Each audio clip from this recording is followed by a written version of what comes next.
Primera de Pedro, capítulo 1, verso 13 al 16.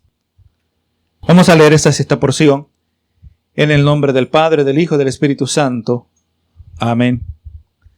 Por tanto, ceñid los lomos de vuestro entendimiento, sed sobrios y esperad por completo en la gracia que se os traerá cuando Jesucristo sea manifestado. Como hijos obedientes, no os conforméis a los deseos que antes teníais, estando en vuestra ignorancia, sino, como aquel que os llamó es santo, sed también vosotros santos en toda vuestra manera de vivir. Porque escrito está, sed santos, porque yo soy santo. Vamos a orar. Señor amado, nos dirigimos a ti una vez más, y es más, de tener regocijo para nosotros poder afirmar esa continua dependencia que tenemos de ti. Gloria sea el Señor. Sería arrogante pretender que algo en esta vida y aquello que es pertinente a la vida espiritual, pensar que podremos hacerlo aparte de ti, Señor, sino que te necesitamos siempre estar conectados contigo, nuestras mentes cada vez más moldeadas para pensar como tu mente, porque tu palabra dice que es así que nosotros tenemos la mente de Cristo. Y es eso lo que estamos buscando, Señor, cada día más, que tu verdad es impartida a lo más profundo de nuestro ser. Cuando atentamente y diligentemente escudriñamos esta verdad y vamos internalizando, integrándola, Señor, en la esencia de nuestro ser, Señor, cada vez más vamos pensando más y más como Cristo. Y vamos viendo más y más de tu gloria en nuestras vidas y a través de nuestras vidas. Cada vez más podemos percibir y tenemos una clara, aleluya, conciencia de tu presencia en nuestro diario caminar, ver cómo tú guías nuestros pasos, mientras, Señor, todo temor es extirpado de nuestras vidas. Toda preocupación, todo afán, todo aquello que distorsiona y sirve de tropiezo en nuestro diario caminar, Señor, tú lo vas sacando cada vez más y más para que tu nombre sea exaltado. Señor amado, en este momento soy una vez más el portador de tu palabra. Me regocijo, como en tantas ocasiones, de que tú me concedes este privilegio, Señor, privilegio del cual yo no soy digno. Pero así, Señor, como un vaso de barro, un tesoro puesto en este vaso de barro, Señor, lo hago y así todos sabrán que la gloria no es para mí, la gloria es para ti. Señor amado, gracias te doy en el nombre de Cristo Jesús. Amén y amén. En esta noche, esta predicación está titulada Una mente sobria, una vida santa. Ya, hermano, por varias semanas hemos estado navegando junto con los destinatarios de la epístola, a los cuales se les decía que en ellos se debía encontrar un gozo inefable, un gozo cuya naturaleza es trascendente, que un gozo que va más allá de este mundo, un gozo que es indecible, un gozo que es más allá de las palabras, no se puede describir. Pedro nos ha dicho que el gozo origina, un gozo que origina a causa de la prueba. Bendito sea el Señor. No a pesar de ella, un gozo que aparece junto con la realización que poseemos, que la fe que poseemos es genuina. Cuando usted se da cuenta que verdaderamente es un hijo de Dios, cuando usted ve la evidencia en su vida, yo antes era así, yo antes hacía esto, cuando me pasaba esto yo me turbaba, cuando me pasaba esto yo hacía y deshacía, ahora yo reacciono diferente, verdaderamente Dios está obrando en mi vida. ¿Cómo eso no va a producir en nosotros gozo? Bendito sea el Señor. El gozo que origina, hemos dicho, no a pesar de la prueba, pero es causado por la prueba. Ese es el gozo que se refiere Pedro. Y la semana pasada explorábamos la grandeza de esta gloriosa salvación. Esta salvación tan grande, gloria a Dios, que sirve de una evidencia de la naturaleza exuberante, la naturaleza superabundante, la naturaleza rica de la gracia y la misericordia de Dios. Cuando nosotros entendemos la naturaleza de nuestra condición y cómo Dios ha sido con nosotros, nos damos cuenta que la misericordia de Dios es en grande manera abundante. Dice en Romanos 5:20, mas cuando el pecado abundó, sobreabundó la gracia. No hay pecado del cual nosotros nos podamos arrepentir, que en Dios no tenga una medida mayor de su gracia para nosotros.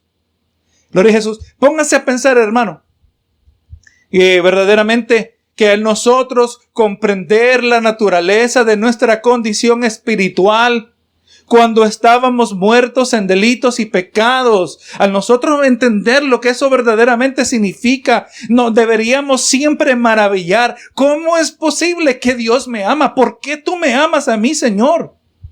¿Cómo es posible que Dios nos amara a tal grado a nosotros, enemigos de Dios, hijos del diablo como éramos antes, hijos de desobediencia? Nos amó a tal grado que envió a morir a su Hijo en nuestro lugar. Esa es la grandeza de nuestra salvación. Les recuerdo las palabras del libro de la carta a los Hebreos. Hebreos 2, 1 al 3 dice, por tanto es necesario que con más diligencia atendamos las cosas que hemos oído, no sea que deslicemos. O sea, hay que meditar sobre la grandeza, la gloria de esta salvación dada a nosotros tan perversos pecadores. Y al meditar o al no meditar en ella, no sea que deslicemos, dice Hebreos, porque si la palabra dicha por medio de los ángeles fue firme y toda transgresión y desobediencia recibió justa retribución, ¿cómo escaparemos nosotros si descuidamos una salvación tan grande? La cual, habiendo sido anunciada primeramente por el Señor, no fue confirmada por los que oyeron. Hermano, entonces, por lo tanto, al fallar en comprender la magnitud y grandeza de esta salvación, eso significa descuidarla. Y descuidarla eventualmente significa perderla. Una salvación tan grandiosa que encontramos que por siglos los profetas, y sorprendentemente de la misma manera y quizás por miles de años, los ángeles han anhelado entender su misterio. Y con esta gloriosa salvación en mente, procedemos a la exhortación que Pedro está para brindarnos en el día de hoy. En esta noche, hermano, vamos a mirar el papel que juega la mente como parte de nuestra vida espiritual. Y que una mente disciplinada y moldeada por la verdad del Evangelio es necesaria para vivir una vida santa delante de Dios. Vuelvo a repetir. Vamos a mirar el papel que juega la mente como parte de la vida espiritual. Y que una mente disciplinada y moldeada por la verdad del Evangelio es necesaria para vivir una vida santa delante de Dios. Así como está titulada en esta noche, verá, una mente sobria, una vida santa. Sí, hermano, nos introducimos ahora al verso 13 de Primera de Pedro. Y es importante, por eso usted ve, mire cómo introducimos el tema. Es necesario hablar de lo que hablamos la semana pasada y aún la semana antes para poder entender por tanto que predica Pedro. Entender que basado en lo que ya hemos mencionado, el gozo inefable, la grandeza de nuestra salvación, ahora eso demanda una acción de nosotros. Por tanto, o sea que todo lo que hemos de examinar en los versos que vienen, en los versos que tenemos por delante, depende de nuestra comprensión de la grandeza de nuestra salvación. Y es esta comprensión que debe provocar la acción que ahora va a ser prescrita en los versos que vienen. Vamos a mirar, hermano, 3 aspectos de la mente en particular. Vamos a ver una mente disciplinada. Vamos a mirar una mente cabal. Y vamos a mirar que también se requiere una mente expectativa, una mente que espera. Y ahora dice Pedro, por tanto, o sea, basado en lo que les acabo de decir, ceñid los lomos de vuestro entendimiento.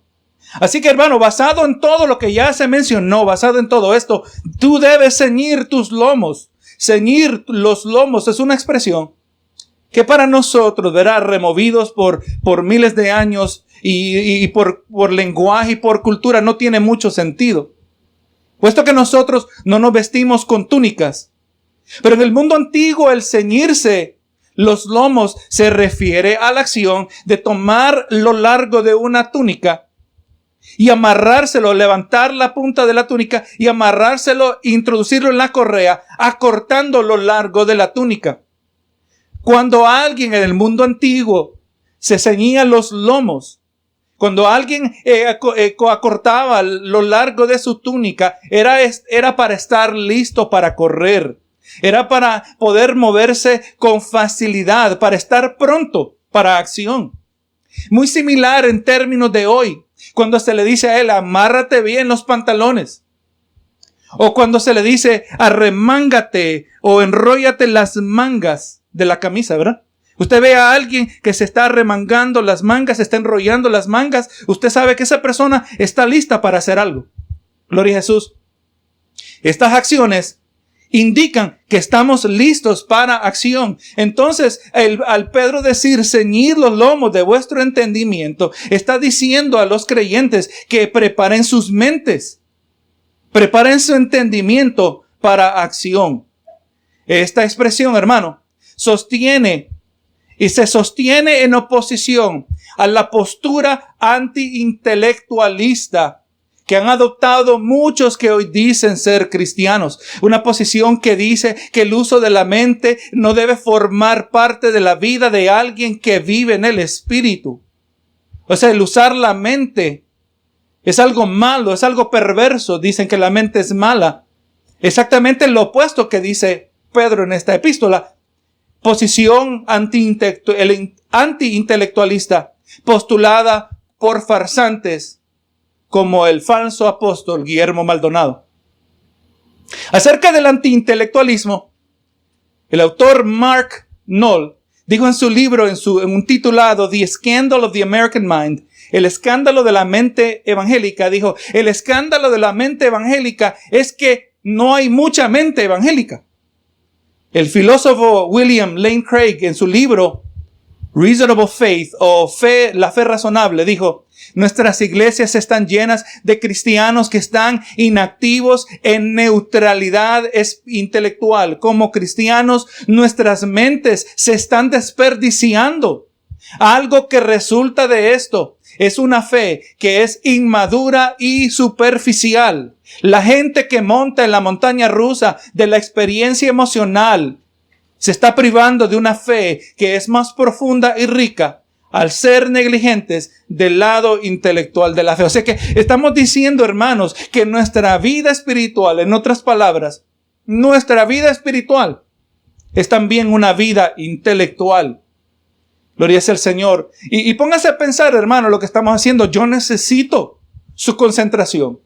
Yo necesito que usted siga el orden, cómo vamos desarrollando este pensamiento, cómo se va desarrollando de manera ordenada este mensaje, gloria a Dios. Y queremos llegar del punto A al punto B, aleluya. Y todo lo entremedio que es necesario requiere nuestra concentración si usted va a beneficiarse de manera espiritual. Gloria a Jesús. Y es apelando en contra de un anti-intelectualismo que Pedro está diciendo, ceñid el entendimiento. Hermano, y hablando de entendimiento, el entendimiento es la sede de nuestra capacidad mental. Aquel lugar donde acontece el profundo pensamiento, el lugar donde nosotros contemplamos. Es el asiento de la capacidad mental. Y Pedro exhorta a los expatriados, a los hermanos de Asia Menor y en torno nosotros, audiencia moderna, que en luz de esta salvación tan grande sobre la cual tenemos que estar meditando, que tenemos que estar contemplando en oración delante de Dios para entender la profundidad y magnitud de tan grande regalo que nos ha sido dado. Que en luz de esta grande salvación estemos listos para usar la plenitud de nuestras mentes. Así que ya hablamos, hermano, de una mente que debe ser disciplinada, ¿verdad? Una mente que continuamente se ejercita. Bendito sea el Señor. Una mente que está lista para actuar. De la misma manera, el atleta que por mucho tiempo se disciplina, el atleta que por mucho tiempo se va condicionando, muchas veces se condiciona no solo para actuar con fuerza, pero a actuar con acción explosiva. Así también, hermano, nuestra mente también debe estar lista. Gloria sea al Señor, una mente que está disciplinada, una mente que está lista para actuar. Ahora hablamos de una mente cabal. Y Pedro continúa diciendo, ¿verdad? Por tanto, ceñid los lomos de vuestro entendimiento. Y dice ahora, sed sobrios. Bendito Jesús. Esta expresión, en el sentido físico, en el sentido literal, se refiere a no intoxicarse, a no colocarse, a no caer bajo la influencia. Y aunque esta aplicación está correcta, la aplicación principal aquí se refiere a que seamos sobrios de manera espiritual. Seamos espiritualmente sobrios. La sobriedad espiritual describe aquel estado donde nosotros retenemos el uso de nuestra mente libre en Cristo. Una mente que nos ha sido libertada. Ahora, gloria a Jesús, el mantenerse sobrio en el sentido espiritual quiere decir que nosotros no perdemos el uso de esta mente libre.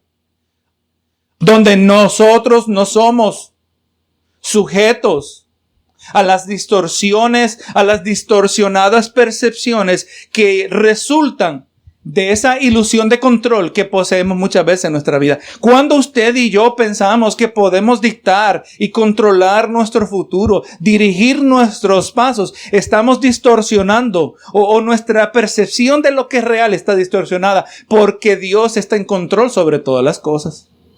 Yo no soy el capitán de mi vida. Y quizás ni me atrevo a decir que soy el copiloto. Aleluya, yo me llevo por donde me conduzco, por donde Dios me lleva. No, ¿quién mejor que aquel que todo lo puede ver? Conoce mi pasado, mi presente, mi futuro. Él sabe lo que a mí me conviene. Él sabe lo que yo necesito. Bendito Jesús. Así que, hermanos, nosotros asegurémonos, gloria a Dios, de ser sobrios, no permitir que nada distorsione lo que estamos mirando. Que estemos libres, hermanos, de las influencias del temor, de los afanes, del rencor, el materialismo. Un pastor dijo que una mente sobria se refiere a no perder el control espiritual al absorber el sistema pecaminoso del mundo. En otras palabras, no perder el control al pensar como piensa el mundo. Connota o sugiere el ámbito de firmeza espiritual, el autocontrol, o sea, controlarnos a nosotros mismos, gloria a Dios, tener templanza, poseyendo claridad de mente y disciplina del corazón, estando en control de sus prioridades y balanceando su vida de tal manera que no es sujeto a la influencia controlable y corrupta de las atracciones de la carne. Ser sobrio, hermano, significa que nuestra mente es controlada por el Espíritu de Dios y no por la carne. Es a eso que se refiere Pedro. Asegúrate, hermano, de que espiritualmente tú eres sobrio. Asegúrate, hermano, de que en tu mente tus pensamientos no originan conforme a los instintos, no originen conforme a la naturaleza carnal. Asegúrate, hermano, de que tu mente siempre sea espiritual. Que tu mente siempre piense conforme a lo que Dios ha establecido en su palabra. En estos días, ¿verdad? En este último año se ha pensado mucho acerca de la muerte, ¿verdad? Cuando nos toca, ¿qué tal si me toca en este año? Gloria a Jesús. Y aun cuando nosotros reaccionamos ante la muerte, nos dice nosotros quién está en control. ¿Cuál es la verdad que dicta nuestro caminar? El que tiene miedo de morir es porque sabe que no va para el cielo.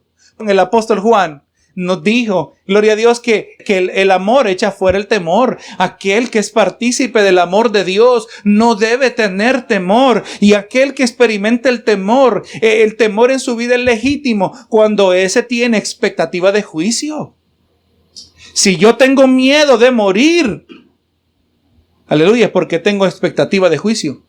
Pero si yo no tengo miedo de morir, que eso es algo que Dios tiene que trabajar. Esto es algo que no va a cambiar de la noche al día. Es algo que Dios tiene que trabajar en nosotros.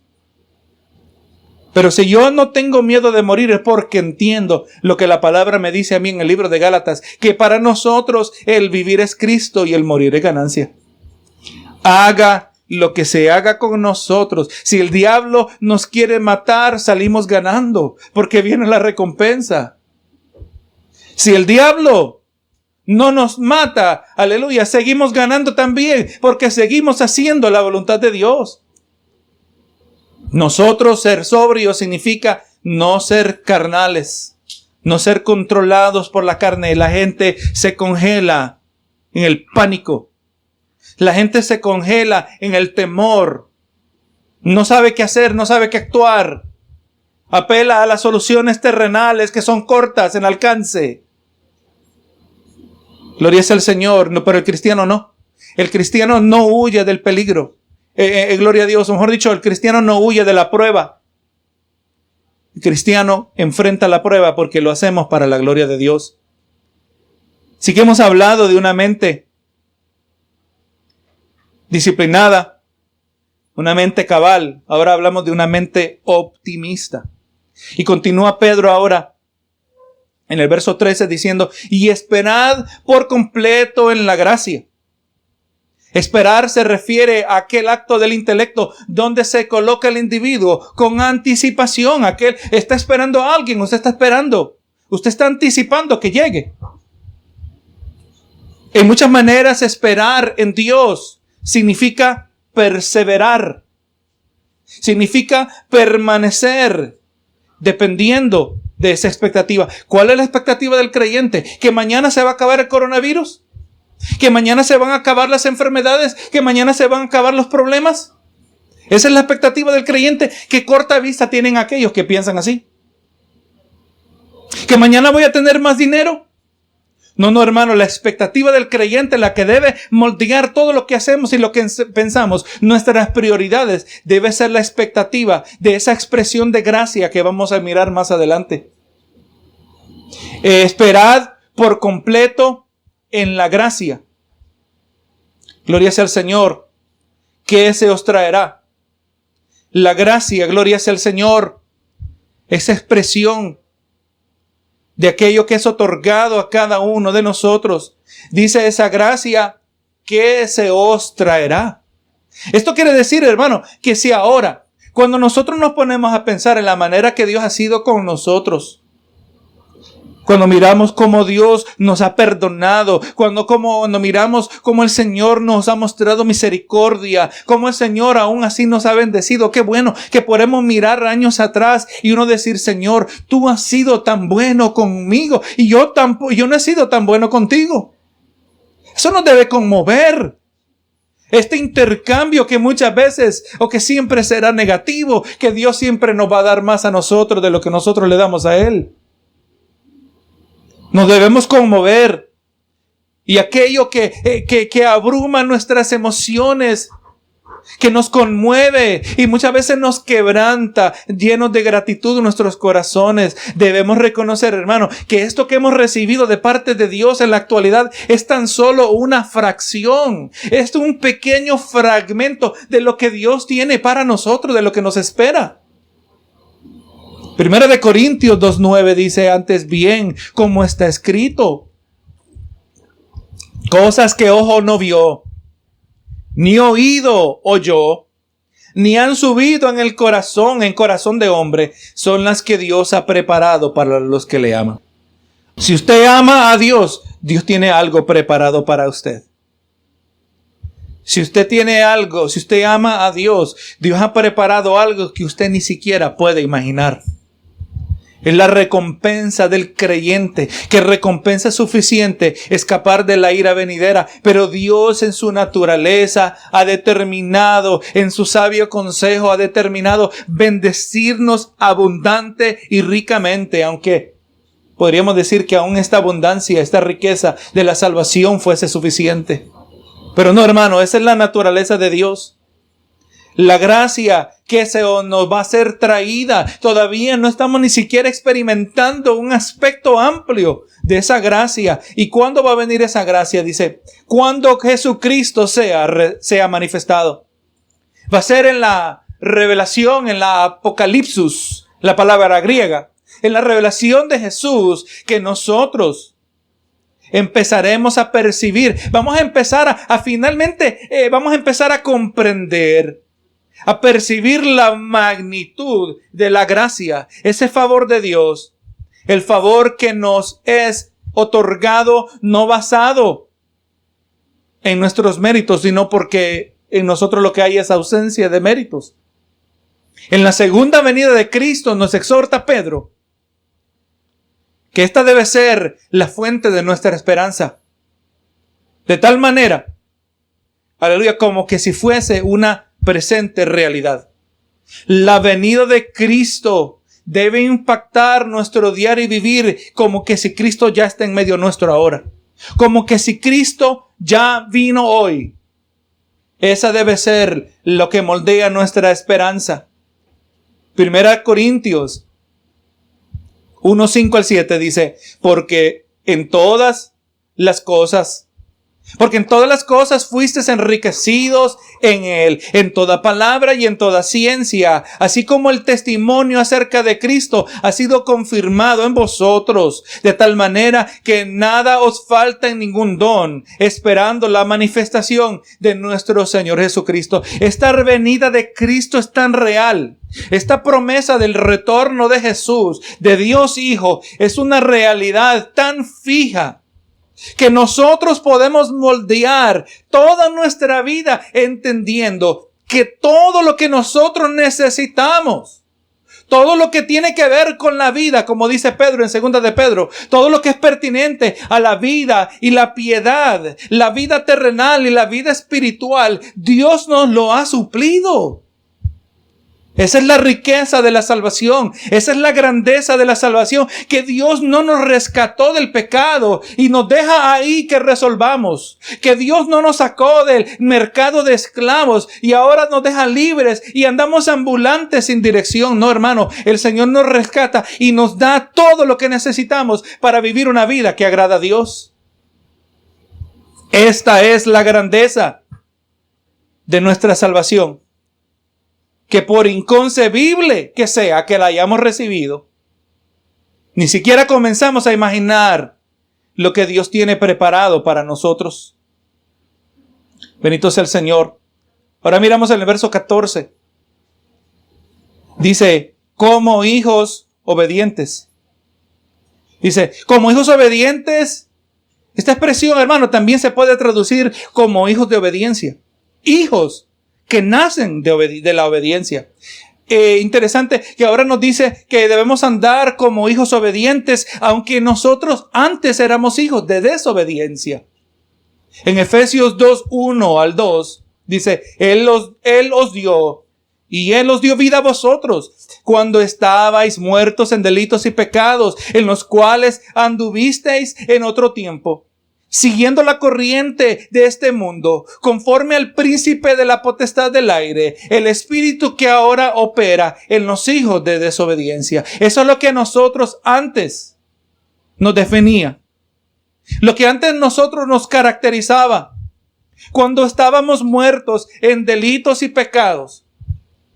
Andábamos en otro tiempo. Aleluya, dirigiéndonos, aleluya, por la corriente del mundo, por la mentalidad del mundo, conforme al molde del mundo, como nos dice en Romanos capítulo 12, verso 2. Dirigidos por nuestro padre el diablo, como dice Jesucristo. Ese espíritu que naturalmente es observable en los hijos de desobediencia. Antes éramos hijos de desobediencia y ahora se nos dice que somos hijos de obediencia. Así, hermano, nos mira Cristo. Hijos que hemos sido regenerados, hijos que hemos nacido de nuevo, hijos cuya nueva naturaleza es obediencia, donde la obediencia es la norma y la desobediencia es la excepción. Muy diferente, hermano. Pedro dice, ¿verdad? Como hijos obedientes, no os conforméis a los siglos que antes teníais. Gloria a Jesús. Con esta nueva identidad de obediencia, debemos comprender que ahora somos libres para escoger no ser moldeados por los deseos pecaminosos, por los anhelos perversos, por apetitos descontrolados, impulsos sensuales y cualquier otra motivación que impulsa a los que no han sido regenerados. Nos dice el apóstol Pedro que es ahora que hemos sido libertados, como somos hijos de obediencia, como hijos obedientes, se nos da el imperativo que no os conforméis, o sea, que no te amoldees a los deseos. Esos deseos no deben moldear nuestra vida, jamás ya. Su influencia cada vez más va disminuyendo mientras la presencia de Dios se va solidificando, mientras mi mente va siendo más y más renovada por su palabra. Cuando yo pienso conforme a la palabra, mi mente está siendo renovada. Y yo voy cada vez más abandonando ese molde del mundo. Bendito Jesús. Hermano, es lamentable que muchos creyentes, muchos llamados cristianos nunca llegan aquí. Muchos cristianos jamás, cristianos de nombre, abandonan. Muchos cristianos jamás abandonan la apariencia del mundo. Jamás abandonan el olor al mundo. Se parecen al mundo porque son del mundo. Pero un hijo de Dios abandona el molde. Un hijo de Dios se va sintiendo cada vez más ajeno en este mundo. ¿Por qué? Porque no somos de este mundo. Y me alarma cuando miro a aquellos que se consideran creyentes, que están muy cómodos en esta tierra. Están cómodos. Decía un pastor, ¿cómo es posible que hay creyentes que dicen, Cristo, no vengas todavía, no vengas todavía? No porque están en pecado necesariamente. Pero Señor, no vengas todavía, porque es que la semana que viene me voy a ir de vacaciones. Me es demasiado inconveniente que tú vengas ahora, porque la semana que viene vamos a comprar una casa. No vengas todavía, como yo decía antes. Señor, no vengas todavía porque me voy a casar. Todavía no me he casado. Estamos diciendo que aquello terrenal es más importante que lo espiritual. No, hermano, no nos moldeemos conforme a los deseos que antes teníamos. Dice Pedro, estando en vuestra ignorancia. Verá conforme al verso 14. Ignorancia de la verdad. Y encontramos que muchos que pecan porque el pecado es lo único que han conocido.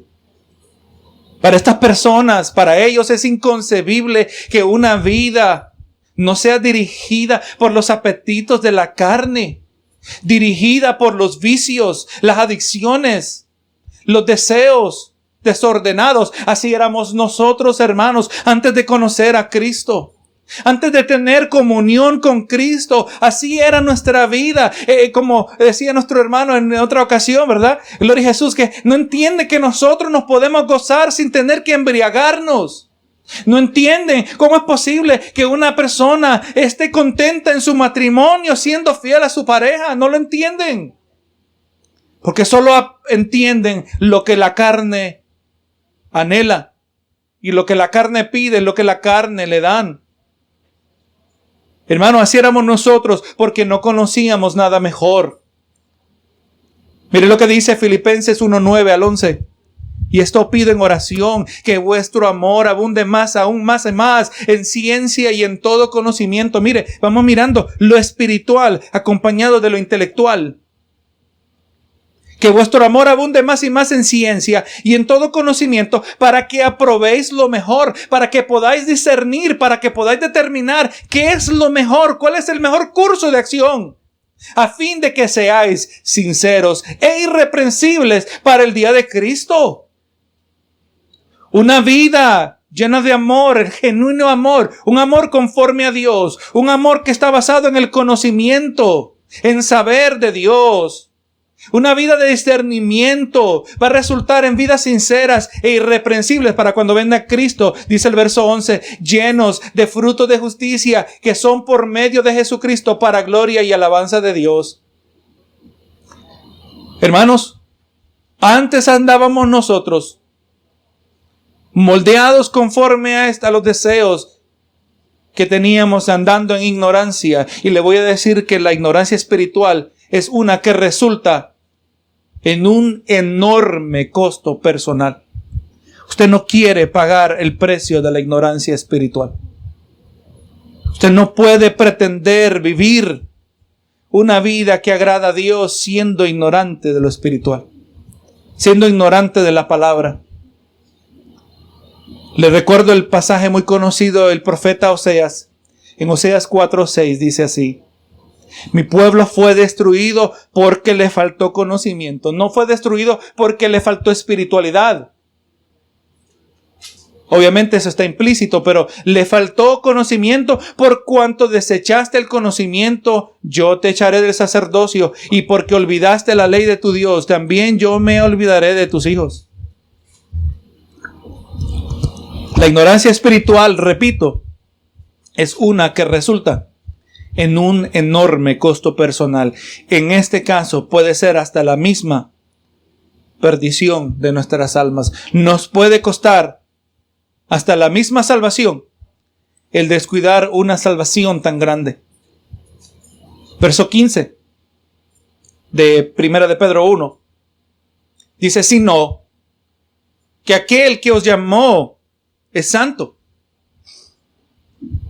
O sea, hermano, que en contraste al impío, que es moldeado e impulsado por pecaminosos deseos, nosotros somos llamados a vivir vidas santas conforme al patrón de la santidad de Dios. Y cuando la Biblia habla, cuando la Biblia se refiere a la santidad de Dios, está apuntando a la cualidad de Dios que indica que Él es moralmente puro y separado del mal. Cuando la Biblia dice que Dios es santo, está diciendo que Dios es moralmente puro y separado del mal. En otras palabras, al decir que Dios es santo, se está diciendo literalmente que Dios es completamente otro en comparación a la creación. Dios es completamente otro. Al Dios ser santo, Él es único e incomparable. Al decir que Dios es santo, es decir que Él es único y incomparable. Mire, 1 de Samuel 2:2. No hay santo como Jehová, porque no hay ninguno fuera de ti, y no hay refugio como el Dios nuestro.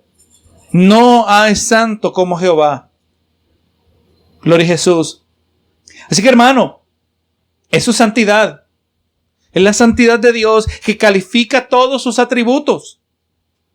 El amor de Dios es un amor santo. Su celo es santo. Su ira es santa. Esto también es cierto acerca de su omnisciencia.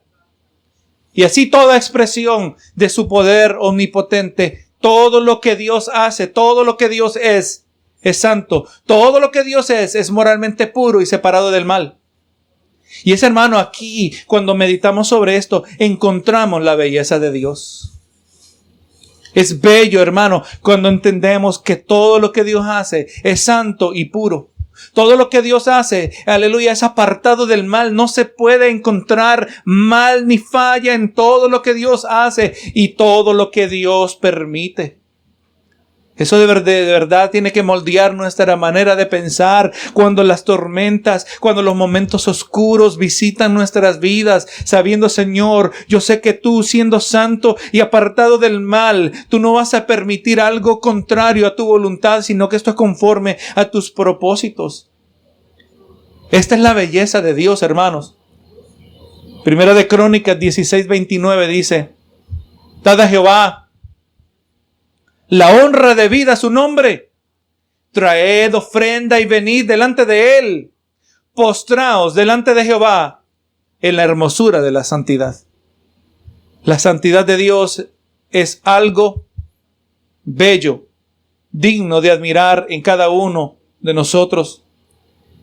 Y procede Pedro aquí en el verso 15, dirá, sino como aquel que os llamó es santo, sed también vosotros santos. Al nosotros comprender esta profunda realidad de la santidad de Dios, nosotros debemos reflejar lo mismo. ¿Cómo nosotros vamos a vivir vidas santas si nosotros no comprendemos la santidad de Dios? En otras palabras, hermanos, cuando nosotros fallamos en cultivar una mente presta para acción, una mente sobria, una mente que tiene expectativa, una mente que espera, nuestra mente será superficial e incapaz de comprender el significado de la santidad de Dios. El que no se va profundizando en su comprensión de la santidad de Dios ha de fracasar en vivir una vida que refleje la santidad de Dios. Así es de importante esto, hermano. Nosotros no podemos reflejar, no podemos mostrar, no podemos modelar aquello que nosotros no entendemos. Para entenderlo se necesita una mente disciplinada, una mente cabal, una mente de expectativa. Bendito Jesús. Y así, hermanos, les recuerdo este verso muy conocido. Hebreos 12:14 dice, seguid la paz con todos y la santidad, sin la cual nadie verá al Señor. En otras palabras, estamos mirando que si nosotros fracasamos en tener una mente que es capaz de comprender la santidad de Jehová, nunca podremos modelar santidad, y sin santidad nadie va a ver al Señor. El separar la vida espiritual de la vida intelectual es una que nos puede costar nuestra salvación. Nuestra vida espiritual no puede ser una de emociones. Nuestra vida espiritual no puede ser una anti-intelectualista. Dios no quiere que saquemos la mente de la ecuación. No quiere que saquemos la mente de esa fórmula de lo que Dios requiere de nosotros, sino que más bien quiere que la coloquemos allí en el centro, pero que sea una mente renovada por la verdad de la palabra. Pedro diciendo, ¿verdad?, que así como Él es santo, aquel que los llamó es santo, sé también vosotros santos, dice, en toda vuestra manera de vivir. Nuestro estilo de vida no está separado de nuestra vida de pensamientos. Nuestra vida debe reflejar lo que Dios está haciendo en nuestro corazón, y en nuestra vida tiene que haber evidencia de transformación.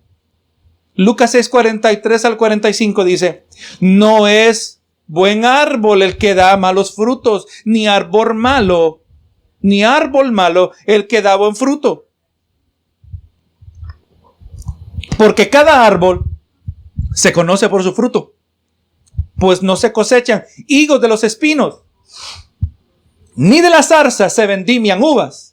El hombre bueno del buen tesoro de su corazón saca lo bueno, y el hombre malo del mal tesoro de su corazón saca lo malo, porque de la abundancia del corazón habla la boca. ¿Qué condición? ¿Cuál es la condición de nuestra santidad? ¿Cómo podremos evaluar la condición de nuestra propia santidad? Bueno, déjame mirar, ¿soy mentiroso? ¿Digo mentiritas blancas? ¿Digo mentiras para guardar apariencias? ¿Para proteger sentimientos? ¿Tengo palabra que cuando no cumplo lo que yo prometo? ¿Qué es lo que dicen nuestras palabras acerca de nuestro corazón? Dice el hombre, ¿verdad? El verso 45 que leímos, el hombre bueno del buen tesoro de su corazón saca lo bueno, y el hombre malo del mal tesoro de su corazón saca lo malo. De la abundancia del corazón habla la boca. Nuestra boca dice mucho acerca de nuestra condición espiritual. Nuestra boca dice mucho acerca de nuestra santidad. Debemos nosotros reflejar una vida de santidad en nuestra manera de vivir. El verso 16. Porque escrito está, sé santos porque yo soy santo. Hermanos, si todavía no hemos sido convencidos acerca del por qué tenemos que vivir vidas santas, aquí encontramos el centro del argumento. Debemos ser santos porque Dios es santo. Pedro aquí está haciendo referencia, ¿verdad? Dice, porque escrito está. Está haciendo referencia a Levítico 11:44, Levítico 19:2 y aquí Levítico 27, que se lo voy a leer, dice: santificados pues y sed santos, porque yo Jehová soy vuestro Dios. Somos llamados a ser santos porque este es uno de los atributos comunicables de Dios. Hay atributos de Dios que Dios no nos puede transmitir a nosotros. Nosotros jamás tendremos omnisciencia, jamás tendremos omnipotencia, jamás podremos tener y participar de la soberanía de Dios. Pero sí podemos ser santos como Dios es santo. Uno de sus atributos que se puede comunicar a la creación. Y cuando la Biblia dice que somos santos, también se está refiriendo a la cualidad de que nosotros ahora somos consagrados a Dios, que somos apartados del mal. Siendo referencia a más adelante en esta misma epístola, 1 de Pedro 2:9 dice: mas vosotros sois linaje escogido, real sacerdocio, nación santa. ¿Quién dice que somos santos? Aquellos que hemos nacido de nuevo. Dios dice que somos santos. Nosotros, nación santa, pueblo adquirido por Dios, para que anunciéis las virtudes de aquel que os llamó de las tinieblas a su luz admirable. Así que si usted fue sacado de las tinieblas a la luz de Cristo, usted es santo. Vamos mirando, hermano. Vamos a mencionar un poquito más adelante que la santidad en nosotros no es necesariamente igual que la santidad en Dios. Y aquí, en conclusión, hemos comprendido, hermano, que para cada creyente existe el imperativo, el mandamiento de parte de Dios, un mandamiento a vivir una vida, a vivir con un estilo de vida que es caracterizado por pureza y separación del mal, una vida de santidad. Pero ¿cómo es posible, hermano, que nosotros, seres imperfectos, contaminados por el pecado, podamos vivir vidas puras? La santidad, la pureza moral que se exige de nosotros no se manifiesta de la misma manera que en Dios. En Dios su santidad está completamente entrelazada en su perfección. Pero en nosotros la pureza moral debe estar presente a pesar de nuestra imperfección. Esto quiere decir que si hemos de alcanzar la santidad que Dios demanda, la pureza que Él exige, es tan solo posible por medio de un compromiso hacia el arrepentimiento. 1 de Juan 2:1 dice: hijitos míos, estas cosas os escribo para que no pequéis. Y si alguno hubiere pecado, abogado tenemos para con el Padre, a Jesucristo el justo. Hermano, Dios sabe que hemos de pecar. Pero todo cambio comienza con un cambio de actitud acerca del pecado.